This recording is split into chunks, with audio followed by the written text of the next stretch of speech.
İpek yolu burada gördüğümüz bir harita. Evet. Çin'in günümüzde Doğu Türkistan'da yapmakta olduğu Türk soykırımının esas nedenleri. Evet. Çin uzak doğuda kendisini dünyadan izole etmiş, homojen ulus devlet olarak kadim tarihten beri varlığını sürdürmüştür. Çin yönetimlerinde bir arada diğer uluslarla birlikte yaşama ve paylaşma kültürü bulunmamaktadır. Farklılıklar tehdit olarak görülmektedir. Çin ulusunun bu hayat anlayışı devlet yönetimini de derinden etkilemiştir. Milattan önce 3. yüzyılda yaşayan Çinli düşünür Confucius bu konudaki bir sözünde Çin'in bu konudaki algısını şöyle açıklamıştır. Bir milleti yok etmek istiyorsanız işe önce diliyle başlayın. Ve bu adamın, bu Çin faşizminin fikir babasının adına Türkiye'de üniversiteler adeta birbiriyle yarışıyor. Confucius'un enstitüler kurmak için. Evet. Çin'in ülkeleri, halkları yönetmenin 5 türlü stratejik ve tarihsel usulü. Kral Shang'in yani milattan önce 300 yılda yazılmış olup yüzlerce yıl bir milli siyaset sırrı olarak kabul edilmiştir.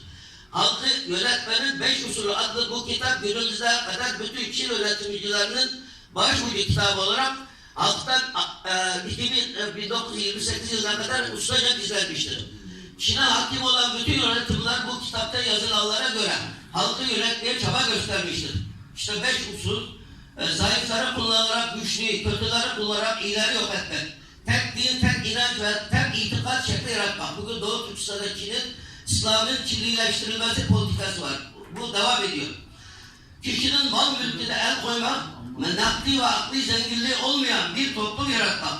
Dördüncüsü halkı aşağılamak, onları fakir ve zayıf halde tutmak. Doğu Türkistan'da yaptığı aynen bu 2300 yıl öncesinden itibaren yazılan kitap aynen Doğu Türkistan'da hala tertip ediliyor. Usul 5. husus ise savaş çıkarmak ve katliamlar yapmak. Evet.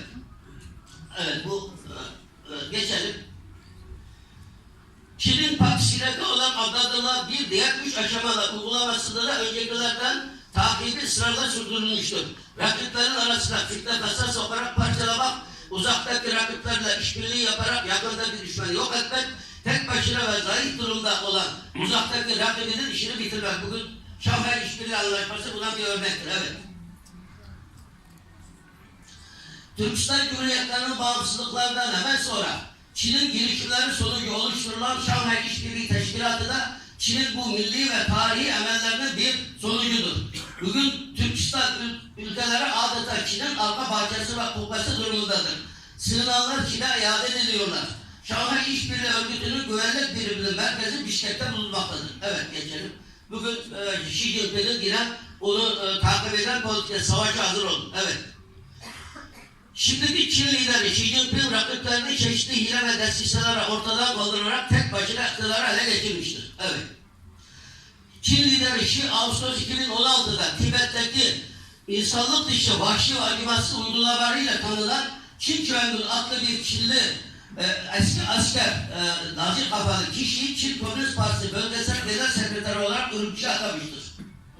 Yeni Çin Komünist Partisi sekreteri Çin Çöngül'ün ilk icraatı halkın elinde bulunan pasaportlara el koymak olmuştur. İkinci aşamada ise yurt dışında yaşayan bütün Uygurları dönmeye çağırmıştır. Dönmeyenlerin mallarına el koymaya tehdit etmiştir aileleriyle. Sözde bölgesel halk kurultayında 17 bölüm ve 50 maddeden oluşan aşırılık ve terörler savaş yasası çıkarmıştır. 1 Nisan 2017. İşte bu şeylere ait çeşitli resimler. Evet geçelim. Toplama kamplarında işlenen hak ihlalleri. Çin'in Doğu Türkistan'da eğitim adı altında uyguladığı yol ve yöntemlere bakıldığında halihazırda bütün Uygurları suçlu olarak kabul ettiği din ve geleneklerde bağlı Uygurları ise terörist, ekstremist olarak gördüğü anlaşılmaktadır. Kamplardan çıkmayı başaranların ifadelerine göre toplama kamplarında mahkumları su tanklarını daldırma, kadın tutukları yüzlerinde ve vücutlarına sigara söndürme, bunu geçelim. Şimdi şeyleri söyleyeceğim aynı tekrar. Evet bunu da geçelim. Bu türden işkenceleri fiziksel ve zihinsel bozukluklara neden olmakta, çoğu zaman da ölümle sonuçlanmaktadır.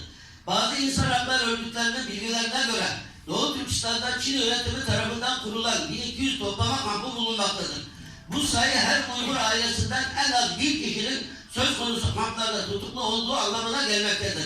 Tutuklu olanlar genellikle 20 ila 40 yaş arasındaki Uygur erkekleridir, kadınlardır. Bu kamplardaki Uygurlar kendi inançlarını değiştirmeye ve Komünist Partisi ideolojisine boyun eğmeye zorlanmaktadır. Evet. Bu Çin Nazi kamplarından kaçmayı başaran aslında Doğu Türkistan doğumlu, Doğu Türkistanlı Kazak Türk'ü 2009 yılında Kazakistan'a gidip Kazak vatandaşı olmuştur. Şimdi Temmuz 2018'den itibaren Türkiye'de yaşıyor kendisi. Hala kendisi Avrupa'da. Evet. Bunun anlattıkları Mart 2017, Kasım 2017 tarihler arasında 8 ay süreyle Çin zindanlarıyla Nazi kamplarında kaldı. 23 Mart 2017'de Turfa'nın Pişan ilçesinde oturan ana ve babamı ziyaret için gitti. Ertesi sabah 5 kişilik bir Çin polis ekibi gelerek beni gözaltına aldı. Kafama siyah torba geçirdi, el ve ayaklarım zincirlendi. 4 gün süreyle çeşitli işkencelere maruz kaldım. İşine terörist göndermekle suçlanıyordum. Kendi ana dilim olan Türkçe ile konuşmam yasaktı. 24 gün süreyle kıldığımız koğuşta hatta tuvaletler dahil kameralarla izleniyordu. Çin Komünist Partisi yasaları Mao ve Başkan Xi Jinping'in söylem ve öğretileri Çince olarak yüksek sesle öğretiliyordu. Arslan koltuğu yani Uygurca tanımlamasıyla yolbars orunduk her taraf çelikten yapılmış bir koltukta el ve ayaklarım kelepçelenerek oturtuldu. Başıma bir metal kask geçirildi. Saatlerce elektrik verilerek işkence yapıldı. Başımıza siyah çuval geçirilerek duvara 2-3 santimetre uzaklıkta dik bir şekilde kıpırdamadan 5 ila 8 saat arasında ayakta durmaya zorlanıyorduk. Kıpırdamamız yasaktı. Uymayanlar ise ağır şekilde dövülüyordu. İşte su havuzu cezası. Bunlar çok uzun zamanında geçirmeyelim. Evet, geçelim. Şimdi bu hanım Mısır vatandaşı olmuş bir hanım. Meyrugul Tursu. Şimdi Amerika'da yaşıyor kendisi. Evet, geçelim.